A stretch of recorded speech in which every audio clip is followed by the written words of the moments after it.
Hi, I'm Chef Joe Murphy, co-host of the Chef's Table series, and today we're very pleased to be in West Newton, Massachusetts, and we are at the Social Restaurant and Bar, and fortunately we have Executive Chef Cory Williams. Cory, thanks for being on the show. My pleasure. Great. Can you tell us today, we're going to make a couple of different dishes, correct? Exactly. We have two dishes that we're going to make today. The first is a salad, and then we'll do a meatloaf later. Excellent. Now the salad is lending itself to fall, is that correct? Right. So we're thinking fall, warm flavors, apple spices. So it's a fall kale salad with matchsticks of apples and a cider and almond green goddess dressing. Ooh, that sounds fantastic. And you know, we're starting to see different chefs doing things with kale. And usually it's almost like chewing sandpaper. So what is the secret so that the leaf can be tender? Exactly. Well, I mean, kale is trendy. I think people are realizing that, healthy food is something that you should be more involved with on a daily basis. It's a superfood. The trick is that, it's fibrous. So what we do is we chop it extra fine. So it's almost like a chiffonade. And that way, once you coat the leaves with the dressing, it becomes a lot more palatable. And it's enjoyable that way. Okay, so let me ask you a quick question. On your dressing, I'm presuming you have a pH in there, a vinegar? Yeah. Okay. So traditionally, green goddess tends to be almost like a ranch with a puree of herbs.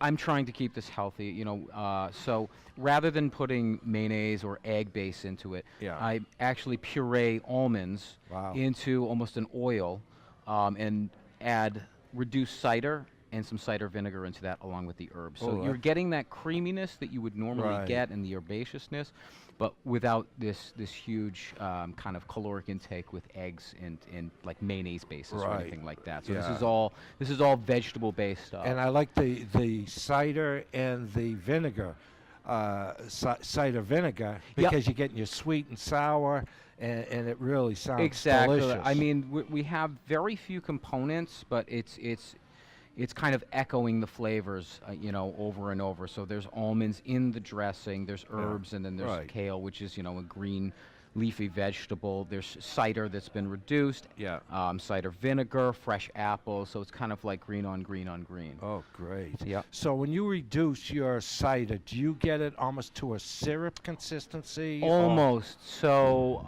I'll bring a gallon down to about a quart. So 4 times the volume. So it tends to get a little sticky. The sugars concentrate, and you kind of get this balance of sweet and acidity at the same time. Oh, that sounds wonderful. So Chef just gave you a tip. This really sounds like a delicious dressing. So if you have a gallon of cider, apple cider, reduce it down to a quart. So you're going down, it's almost a 3-to-1 ratio, I guess. Is that correct? 3 or 4 to 1. Yeah. You with your own judgment, I mean, if you want it to be a little more reduced, a stronger flavor, that's fine, or less, depending on the application. Sure. Okay. So we always talk about mise en place because we want the home chef to realize you need to have all your ingredients, everything in its place, and that's really makes your cooking experience a lot more enjoyable. In a professional kitchen, it makes your cooking seamless. You're going to have the same seamless flavors each time you make it. So, but even for the home chef, it's a great procedure, technique, method for cooking. So why don't you show us what you're doing here? Could you just point out for the viewing audience what you have here? Sure. So we've got the kale that's been finely chopped, and that way it's a lot easier and enjoyable to eat. This is our dressing, which is essentially green goddess, but using almonds instead of oil and eggs for the thickener. Just some batons of chives. To kind of add a little savory element to it. Nice. And we've got some slivered toasted almonds. They've been coated with cinnamon, salt, a little bit of cayenne, and some honey. So you're kind of getting this warm, sweet, and savory as well. And just some seasoning here because we always like to season our food appropriately, even salads. So this is salt. Just kosher salt. Kosher salt. We always talk about kosher salt, sea salt. Instead of table salt, they're larger crystals. They're easier to control as far as portioning, and also less sodium because you're using a lot larger crystal. But keep in mind also, from my perspective, even on the kosher salt versus or sea salt versus table salt, I just think the flavor profile is much nicer. Absolutely. It's a cleaner and flavor. yeah. I mean, for chefs, for cooks, just having the granular structure of it, it controls the way that you season things as well. Right. You know, table salt is so fine, it's really hard to gauge how well you're seasoning something. In most cases, I tend to over-season things using just table salt because it's just so fine. Right. Okay. Why don't we put the salad together? Sure. So the first step that we're going to do is we're just going to put our kale in the bowl. Right. Okay. And then we're going to add some apple to it. So nice. What we're going to do is we're going to thin slice right down the line. And if you're at home, you can use a mandolin as well to shave this. Yeah. Or you could just use a knife. I'm just going down and we're making planks. Right. And while Chef is slicing, I just want you to take note. It's not a chopping motion. Again, we talk about this on a lot of shows. That knife is made to slice. Yeah, the knife does the work, Yeah. If you're putting too much elbow into it, chances are two things are going to happen. You're going to cut yourself, or it's time to buy a new knife or sharpen it. Right. Yeah, a sharp knife is a chef's best friend because it's the main tool you're working with in your hands. Absolutely. So we're just going to add these apple matchsticks in. Yeah. Okay. Chai batons. Yeah, and as you add at home, put as much apple. Everything is to taste here. Chef is giving you a great outline the way he would do it. But if you like less apple, more apple, whatever. If you want to put some citrus in there, I guess, like mandarin oranges, you could do that. Absolutely. It's open to interpretation. I mean, recipes are guidelines. It's just a structure, for you to be creative. You put the soul into the food.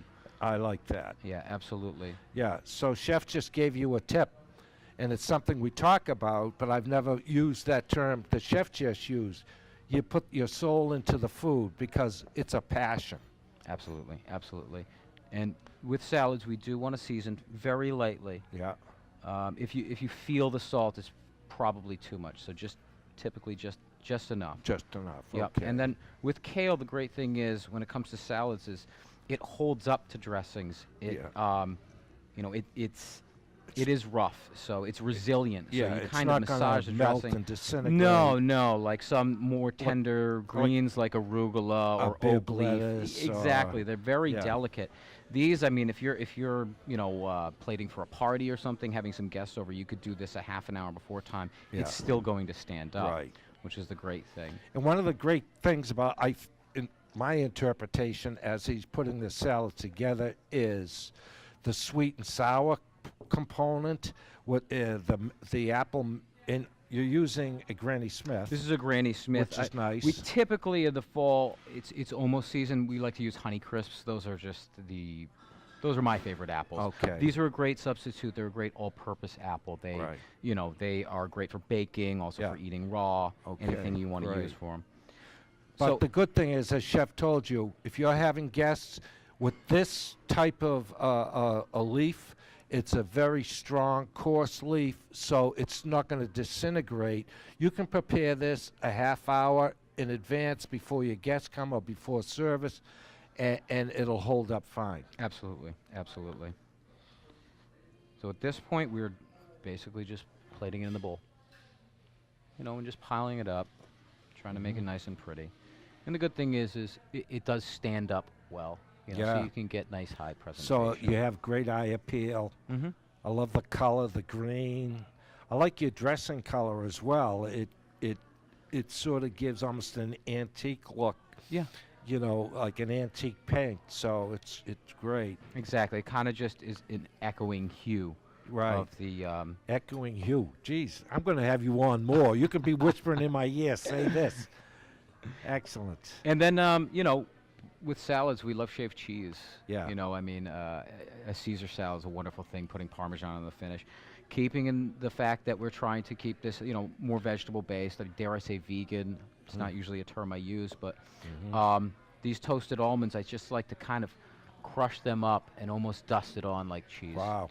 And that way you get this really nice crunch factor to those great. wilted leaves. Yeah, and Chef just gave you another great tip. If you have an egg allergy, okay, this dressing does not have the egg. Nope. And if you are vegan or you just choose not to have animal products, Exactly. this is a great option. Yeah, and I mean, it's something also, you eat it, you don't feel like you're missing something per se. It's Right. not like, wow, it's good, I could use some bacon. Yeah. I Yeah. mean, I Little love bacon. apple- I mean, I love little bacon just as much as the applewood. next Yeah, guy. I Yeah, could but go for that. Yeah. I mean, this is something that really, Yeah. for me, typifies the fall. Right. And the healthfulness that a lot of people are trending towards these days. So today is about comfort with fall and fall salads, and so meatloaf is a great American comfort food. Right. What my thoughts was, okay, what can I do that's different? I like meatloaf. I have a bit of an Italian background on my father's side, so we used to eat bolognese, so we are doing meatloaf bolognese. Excellent. Yeah. Right. So tell us about your mise en place. Let's talk about the ground meat. First, you have what, 3 varieties? Yeah, so kind of in typical fashion with bolognese here in America, we're using ground pork, veal, and ground beef. Nice. Yeah. Equal parts? Equal parts, exactly. Okay. Equal parts. Excellent. And then what else do you have? We've got pancetta, which also adds nice. a great flavor profile. Right. Carrots, celery, onion, the mirepoix. The mirepoix. The Holy Trinity, whatever you want to call it. Yeah. Yeah. Let's just stop for 1 second. Mm-hmm. Chef, remember, folks, mirepoix is a great base in stocks, or in this situation, we're going to use it as a foundational ingredients.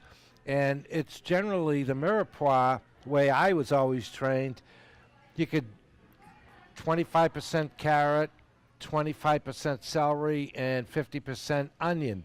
But depending on your own taste, you could do equal parts. So just keep that in mind. Yep. All right. And then I noticed you have some nice tomato. Yep, we have some of our own tomato sauce here, our basic kind of tomato sauce. So Right. essentially, it's garlic, it's canned tomato, Yeah. onion, Right. basil, thyme, olive oil. Nice. Yep. And then what else do you have? What's this? That is a dry red wine. So Oh, sweet. Yep. Okay.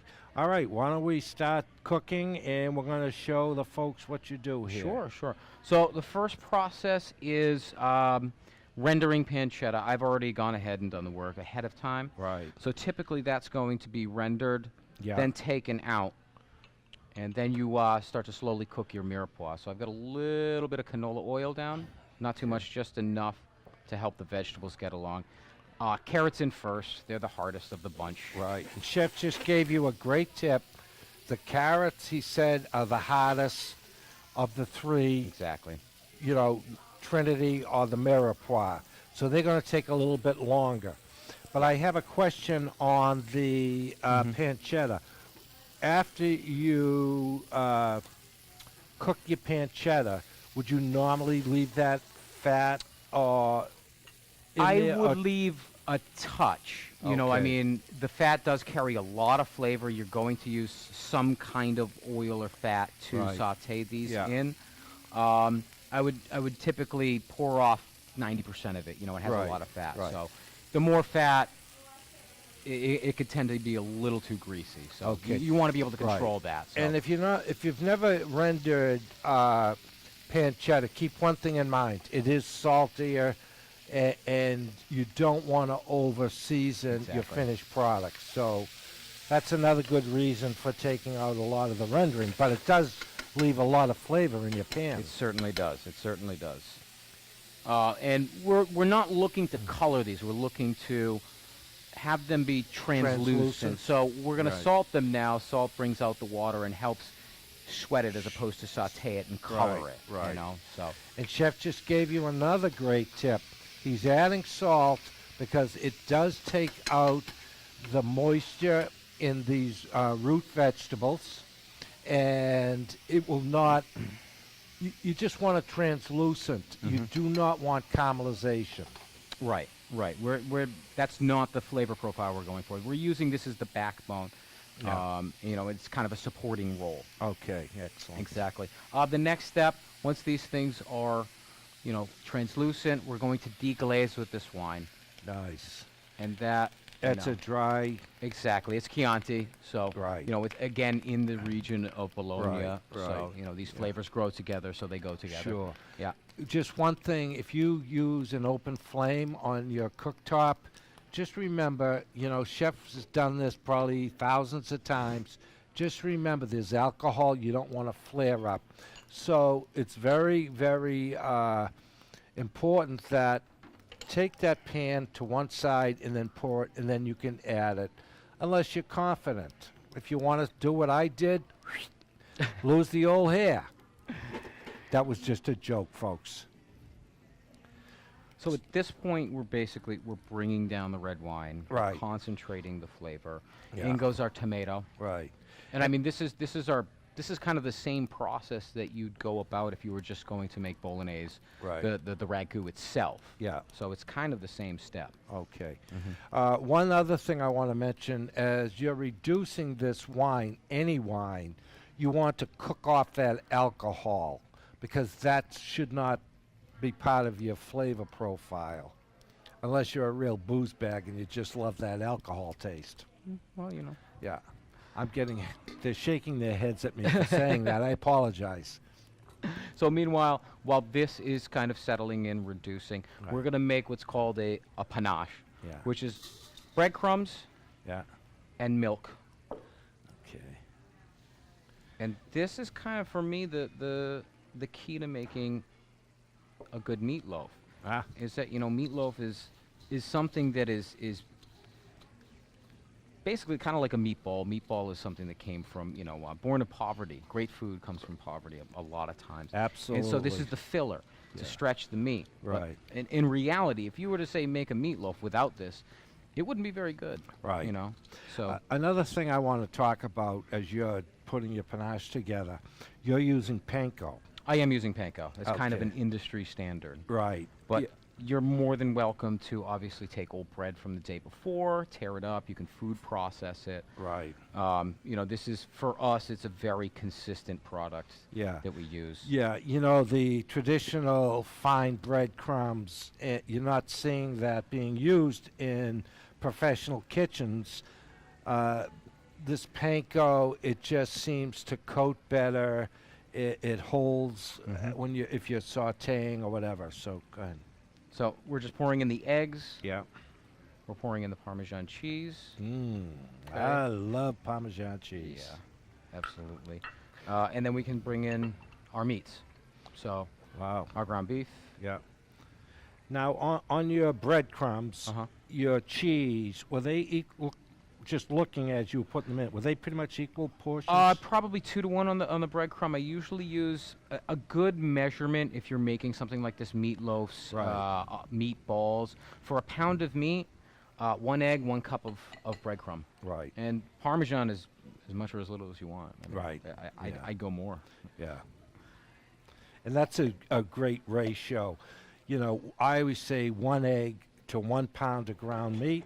Yep. And Parmesan cheese, I just love it, and I don't worry about how much I put Exactly. As much as you need. in there. Right. At this point, this is almost brought down. We have some chopped rosemary. Oh, nice. We're just going to kind of bring a little bit of heat to that, just to Yeah. kind of bring the ambiance out. Yeah. And all of this can go right in the pot. Wow.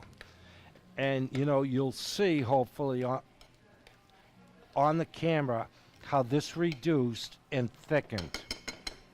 Exactly. It is kind of key, because you're talking about, you want the flavor. You don't want that residual liquid. Right. Or it'll end up essentially making your meatloaf a little too soft. Right. So at this point, we can take this off the heat. Yeah. And typically I'd let this cool down, but you should be okay just mixing all this stuff up. Yeah. And you Well, can- you'll be okay. My delicate hands will be watching. exactly. We can just make like a little bit of a well, Yeah. and that way we can control it. Excellent. Yep. This- And now your pancetta can go in. Right. That's already Do you been want cooked this off. still on, Chef? Yep. Leave it on? Mhm. Okay. And so everybody kind of goes in the pool. Yeah. We take it for a toss. And for me, another important step in this, we've got raw meat. We have kind of an estimate of what this is going to taste like. If you aren't quite sure, the best way to check seasoning with these kind of things like meatballs, meatloaf, sausage, anything like that, is really pinch a piece off, sear it in the pan, Yeah. and just taste it Right. afterwards, and adjust if you need it. Yeah. I know that this is going to need, a nice healthy pinch of salt. And I'm glad you said that, Chef, because you should taste that meat before it becomes finished. And just sear it off real quickly, and then you can check and say, at the end when you want to do your finished mix, now you know, does it need salt, does it need pepper, does it need anything? So Exactly. it really works great. Yeah. Great technique. And, this is pretty well mixed. So Yeah. at this point, you can, get it into the oven. Right. So you can use a loaf pan. Here we have a restaurant style. This is Yeah. a Pullman pan. Right. You're more than welcome to kind of freeform it onto a sheet pan. Yeah. There's no rules in that sense. I'm just taking a little bit of oil, coating the sides, coating the bottom. Yeah. Okay. Great technique. And then everything goes in. Yeah. You know. Just coat that pan, and you will get some residual fat, if you will, as the meat cooks off. But it's a great idea to do what Chef just did. Exactly. Just to make sure that you're not, it's sticking to the sides and it's a nightmare. Right. Yeah, and then when you take it out, you can just turn the pan over on a platter or a plate. Exactly. And it won't be breaking up, and you'll have a nice presentation. Right, exactly. So, we tamp these down, and this would go into the oven for an hour, more or less, at Yeah. 400 degrees. Okay. Obviously, Yeah. you just kind of want to test Right. until it reaches temperature. If you have a thermometer at home, Yeah. 160 degrees would be great. Right. Um, Yeah, and thermometers. It's always good to have a thermometer because you want to check that. It really is a great tool to find out, is this meat cooked through? And as Chef just told you, 160 degrees is fine, and it's a good internal temperature. Also, when you take that out of the oven, there's going to be residual heat, so it will continue cooking as well. Exactly. And so we put that in our pan, cook it for an hour, let it cool overnight. For us in the restaurant, we have that luxury of always having to make food all the time. But if you're planning ahead, cooking a day in advance and letting it set makes a huge difference in the way that it actually eats. So fresh out of the oven is great. If you could make it a day in advance, it pays dividends. It sets very well. And for you, the home cook, and it's a working family, do it on a Sunday, do it on a Saturday, and this will hold up fine in your refrigerator for a couple of days. And it also really lets all the flavors come together. It sets Exactly. up better. Exactly. Okay, Exactly. great. So this is the finished product. Yeah. And the way that we're going to do this, we're going to sear this in a pan. Wow. And we're going to take it and dust it just in a little bit of flour, Okay. just enough, a scant coating, Yeah.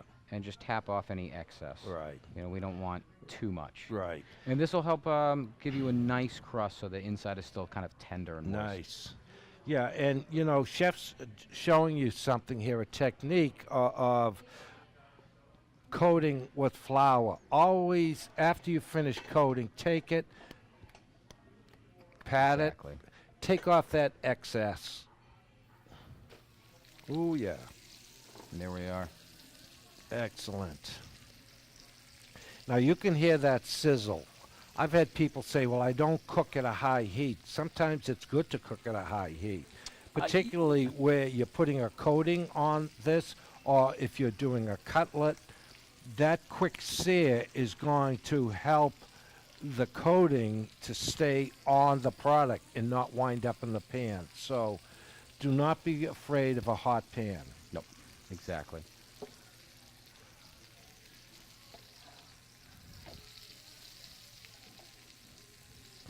And typically you're looking at, 3 to 4 minutes per side. Yeah.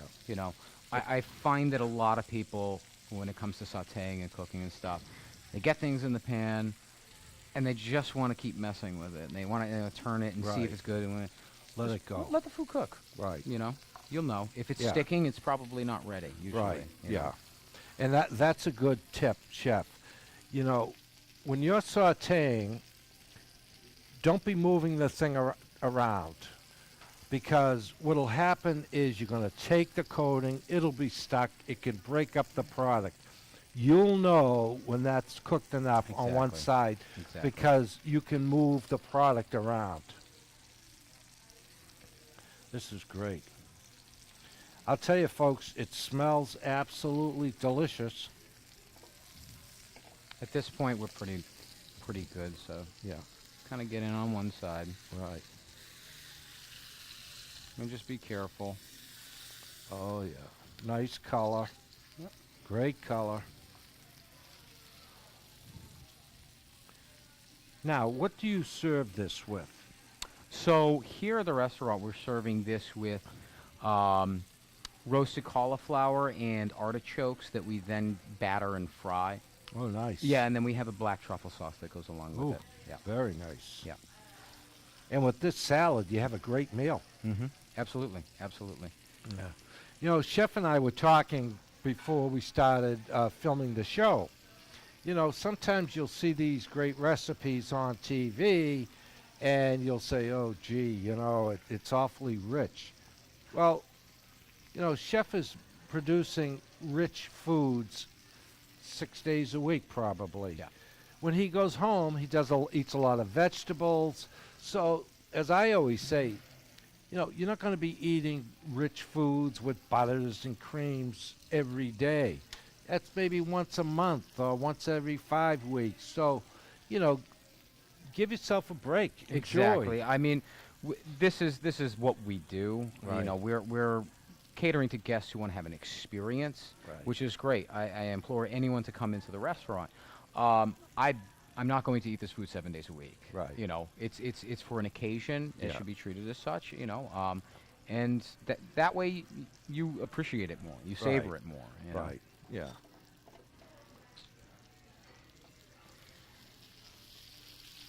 And we are pretty much done here. God. So I'll typically like to let this rest just for a minute, almost Yeah. like steak or something like that. Yeah. Okay. That way. Excellent. Should I turn this off? Sure. I think so. I think we're it's good. off. Okay, good. Yeah. It smells fabulous. So, Chef, Mm-hmm. take. So at this point, we've let this kind of rest for a little bit. Yeah. We're just very simple plating, Mhm. and it doesn't take much for things to look great, and you can do it in your home as well. Right. So meatloaf goes down. Mm-hmm. What we've got here is artichokes that we braised. Yeah. And some cauliflower that we roasted. Then we just dusted it with a little bit of cornstarch and just Wow. deep fried it. I wouldn't do this at home personally. Yeah. We have the convenience of a full kitchen here. Sure. You could just roast these and saute them together. Right. And it'd be fine. Then we just toss it with a little bit of parsley Yeah. and a little bit of Parmesan cheese. Now, on your artichokes, Uh-huh. is it acceptable to use a jarred artichoke? And I want to make one little caveat. If it was me, I would not buy the prepared artichokes packed in a solution. Like marinated? Yeah, I would do it with packed in a soy oil, and then just let them drain off, because otherwise you're going to get a lot more salt, and it's just an option unless you want to get artichokes and do your own thing. Absolutely. I mean, it's for me. It's something that I look at if I'm at home as a cook as, do I have time to have fun and have the challenge with the food? Right. You know, if it's midweek and you've got a busy week ahead of you, there's nothing wrong with that, you know. Right. If you have the time, it's a fun thing. You can get your family or your friends involved, and that's what I like about food. Okay, great. And then we're just finishing with, this is a black truffle sauce, which is basically a bunch of reduced veal stock and red wine with some black truffles that have been chopped up and then strained out. Nice.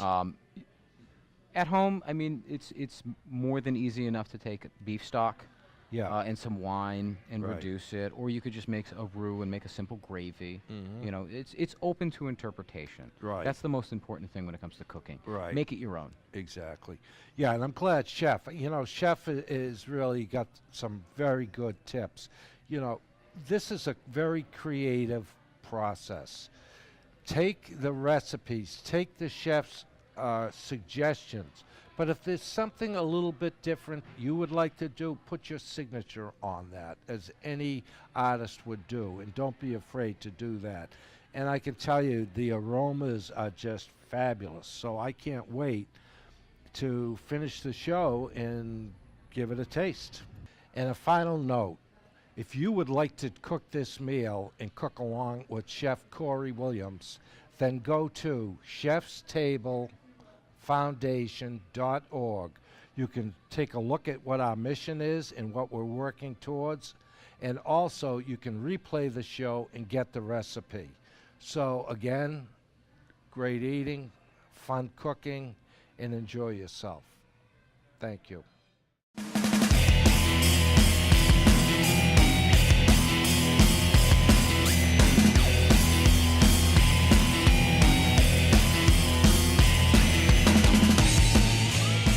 Hello everyone, and welcome to this week's craft beer pairing. My name is Carol O'Connor, co-host of the Chef's Table series. I am here with Kelsey Roth of Craft Beer Cellar. I asked Kelsey to choose a beer that would pair well with Cory Williams. He is the new executive chef of Social Restaurant and Bar located in West Newton. He made a Meatloaf Bolognese, which I never heard of, but it was very, very excellent to taste. So, hon, you chose this cute beer that looks like a commercial. Tell me about the label. So this is Otter Creek. Okay. And they're located up in Vermont. Okay, that sounds familiar. Yep. And so they had a new brewmaster come in, Mike Gerhardt, and he's got this awesome dog, Oslo, as a Swiss mountain dog. And they just incorporated them in cartoon version on all of their labels. So this one, if anybody owns a dog, you know what your couch surfer is. It's when the dog is just surfing on the couch and hanging out there. But the beer itself is why I actually picked this beer, even though it's got a great label. Great label. Labels sell beer all the time. They do.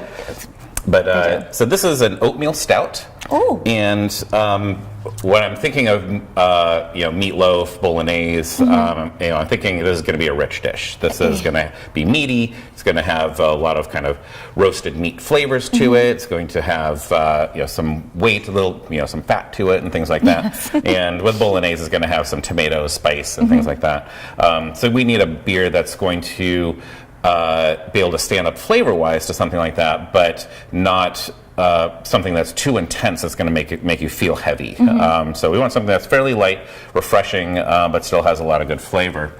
And this beer is relatively low in alcohol as well. It's only about 5.5, I think, 5.4%. But it's got a lot of good character to it, a lot of dark, roasty notes, some chocolate, coffee notes, and it's dessert. And the oatmeal in here actually gives my it goodness.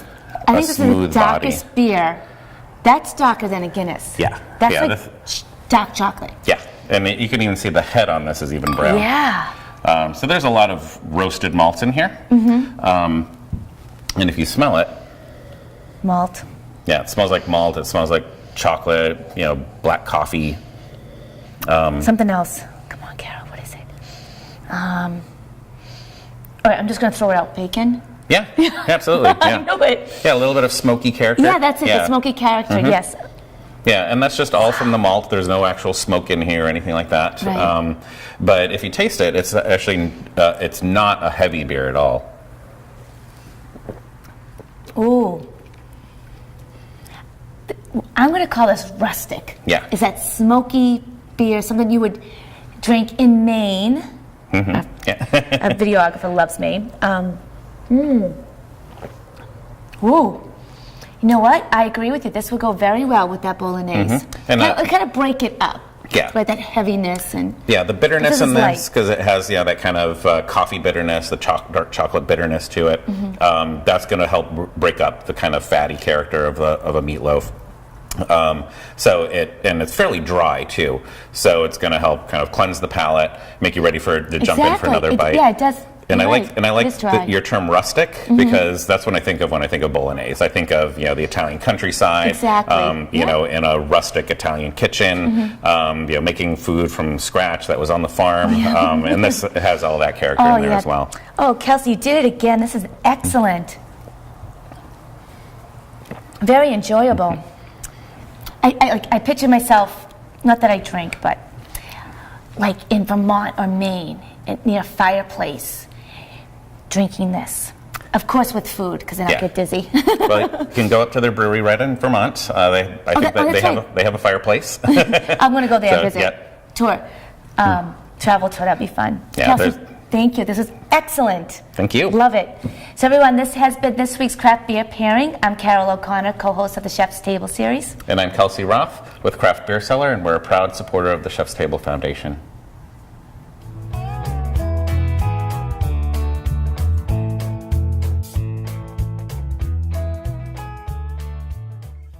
Hi everyone, and welcome to this week's Farm to Table Tip. I am here with Steve Farrell. And Steve, I love this basket. We use these for harvesting tomatoes and a lot of other things. And we also use it in our CSA for the customers to come and fill the basket. What What does CSA mean? Well, quite a lot of farms in the area have CSA. It stands for Community Supported Agriculture. Oh, okay. And the concept is the customer will buy their share of product for the season in the spring and pay for it up front, and then come each week and get a box or a basket of I love the whatever's basket. growing on the farm. Love it. And it works very well. Oh, I'm sure. Yeah, yeah. I would come here all the time if I lived around here. But I live in the city, even though the city does have their own CSAs. So Yeah. you have some very colorful Yeah, beets, today we right? talk about beets. We have beets. quite a few different ones here. Ooh. There seems to be a trend with a lot of vegetables now of getting more varieties of things. Oh, wow, Steve. We'll just get them out here. I love the orange ones. Never seen those before. I'm only familiar with the dark color. Dark red ones. Yes. Those are the most common. They've been around a long time. But beets are very versatile, and they're grown in most, especially most cool northern areas. Okay. And the way we grow them, we start all of them from seed, except the very first planting. We'll start in the greenhouse and transplant in the little plug trays we have, and that way we can get some 1 or 2 weeks earlier than the ones we direct seeded. But they'll germinate where it's quite cold, so they can be seeded outside, like in early April around here. You okay. could put some in. Now, and I noticed the greens. Do these have any values, the stems and the Oh, leafy I leaves? love the greens. Oh, yeah? As much or more than the beets. If you're going to cook the beets, you can cut off the beets. Well, if they're this size, you can probably cook it all together, but Oh, no way. separate them, Yep. cook it all together. And if the beets are much bigger, they take a little longer cooking time than you want the greens, so you cut them off. And then the greens are great, either served just cooked like you would spinach, or I like them better almost for lunch the next day out of the refrigerator with some mayonnaise on them. Mayonnaise? Yeah, just beet greens and mayonnaise, cold. It's great. Like with bread? No, just like- beet sandwiches are good. Oh. Slice of cold beets and the bread with a little mayonnaise. And lettuce? A little piece of the lettuce. greens? There you go. Oh, that sounds Great, better. yeah. Wow, mayo. Yep. I like a small pot with a little bit of water, and you don't try to cover the beets, but keep a cover on it. Oh, and that okay. way you That's a good keep idea. all the flavors and aromas in with the beets. And it also takes less energy because it's a little bit warmer and cooks quicker. Oh, Yeah, the cover keeps the water from evaporating, that cools Right. it, and you're steaming the top at the same time you're cooking below. oh, perfect. But yeah, you could season with most anything. I think maybe dill actually would be another suggestion you could That's try. a good idea. And another way to use them leftover, cold, sliced up, is an ingredient in a tossed salad. They're very good that way Oh, too. yeah. Love tossed yeah. salads. But these are, of course, you're all familiar probably with a regular red beet. Oh, one thing I didn't get into either, if you need to peel them, isn't that pretty? That's a beautiful color. I would love a dress like that. Well, then we have a variation on that when we get into these. This is a red and white striped beet. Oh, it is? Oh. Whoop. Oh, that's beautiful. It's like a hot pink. And these are the yellow ones, the golden beets. Golden beets. Yeah. Oh, I've had those. Oh, that is beautiful. And they're all very good roasted too. That's Oh, yeah, seems that's to be a right. newer way of cooking them around here the last few years. But either roasting them or boiling them, if you have big ones and the skin you think is getting tough and you want to peel it, wait till after it's cooked. See, there's so many different colors, and I see, if you could show it up Aren't they to our pretty like viewers. that? Yes. These do fade a little bit when you cook them, so Okay. after they're cooked, the stripes are still there, but not quite as bright as they are now. That's beautiful. These have a slightly different flavor. A little hard to explain. You have to try them and compare them a little bit to see for yourself what they're like. But the greens are very good food on all of them, Yes. and very nutritious. A lot of the vitamins and minerals being the greens. Beets themselves are loaded with vitamins and good source of fiber. And, Oh, that's good to know. good for you. Interesting. Also, when you see this color, Yes. beets have been used for dye for centuries. It's a good source of a red dye, and that works in people too. So don't be surprised if you have some red urine after you eat the beets. Those are very interesting facts you shared with us. Down to earth, right? Down to earth. Down to earth. That's what we are here at Farm to Table segment. I love it. Steve, this was great. I can't wait to even to try the beets, to prepare them. I never knew how they're prepared. I just thought the restaurant got it, cleaned it off, chopped it, and put it onto my plate. But there's it's either steamed or it's broiled. That's really Right, yeah, interesting. yeah.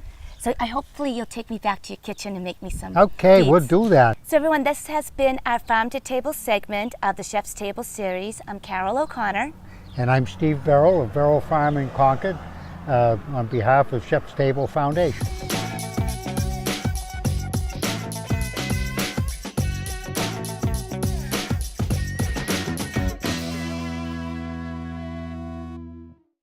Hi folks, Steve LaCount, chef owner of Chiara Bistro in Westwood, with this week's Chef's Tip. This week I just want to talk about something simple, but something we use a lot of, just finely mincing garlic, and how to do it in a more efficient way, and how to get it really fine. Now I know they sell that finely minced garlic in the jars, which might have been done 7 months ago. I mean, the stuff is awful, in my opinion. I would never use that product. But anyway, you want to take this little bitter end off the garlic first. If you see any green shoots, those should come out as well. That's generally a sign that that garlic's a little bit old. So that's plenty there. We'll start with that. But what I'm going to do, just start slicing it a little bit. And random cuts are fine here. You don't have to worry about being perfectly neat.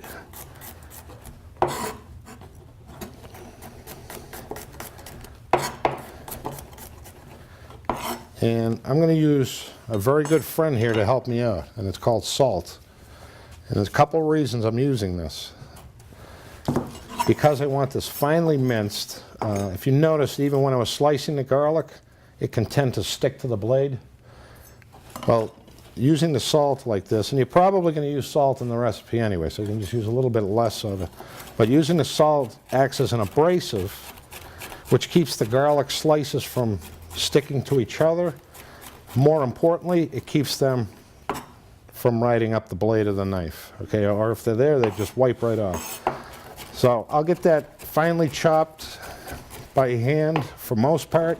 Another technique you can use is the quick rocking technique. You pin the front of your knife down and just pick this up and kind of move it.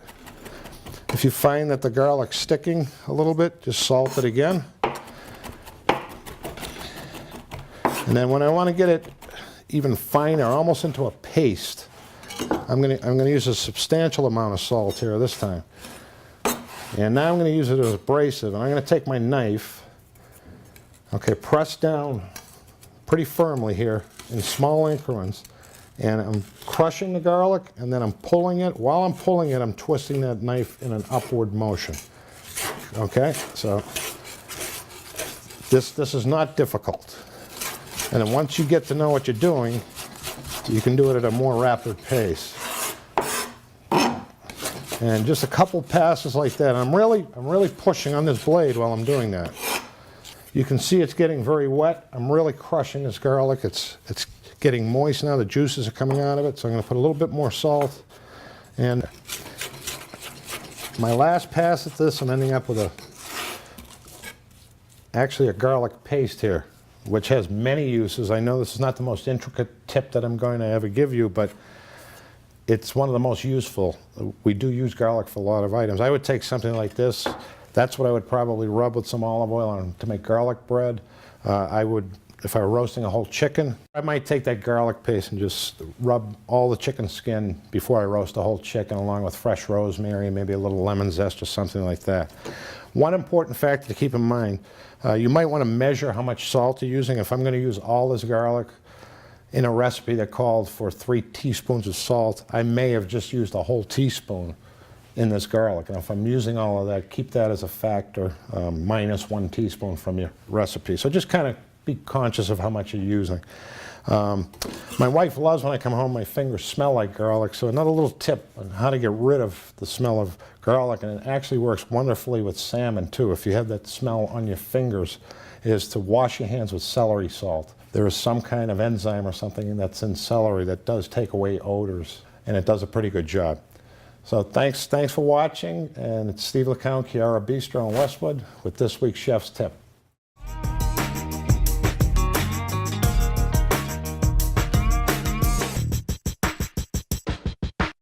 Hello everyone, and welcome to the Chef's Table Series restaurant interview. My name is Carol O'Connor. I am here with Bill Costa. He is the partner at Social Bar and Restaurant, which is located at 320 Washington Street in Newton. So Bill, thanks for being on the segment with me this evening. This is such a beautiful restaurant. Thank you. It is. We're glad to have you with us. I love the colors and the photos. It's very warm and inviting. And tell me more about the restaurant, how you came up with the name. Sure. Well, we've been open for almost 2 years now. We're right in the heart of Newton Corner. We developed the theme, the decor, the menu, and the vibe based on trying to create a feeling where people could come and just have a socially good time and enjoy themselves with friends, with family, or just come by themselves and have a good experience. Right, and I noticed the bar that's very social. You have great TVs, nice long bar, and also in the dining room you're very as I'm sitting on nice comfortable leather chairs. Sure, I think part of having a good experience and part of creating a good vibe is people want to come into a place where they can be comfortable, where they can be treated well, and just have a good experience in general. I agree. And So tell me what type of cuisine people can find here. Sure, the approach we're taking is an American cuisine with our twists put on different dishes. and we're very excited. We have a new chef, our executive chef, Cory Williams, just recently joined us, and he's doing some very exciting things, and we're very looking forward to the fall and what he's going to be doing with our cuisine. Oh, congratulations. I know it's Thank you. fun when you get a new chef, because he brings his creativity of his experience of other restaurants. Do you have any dishes you can tell us about? You can Sure. indulge us with?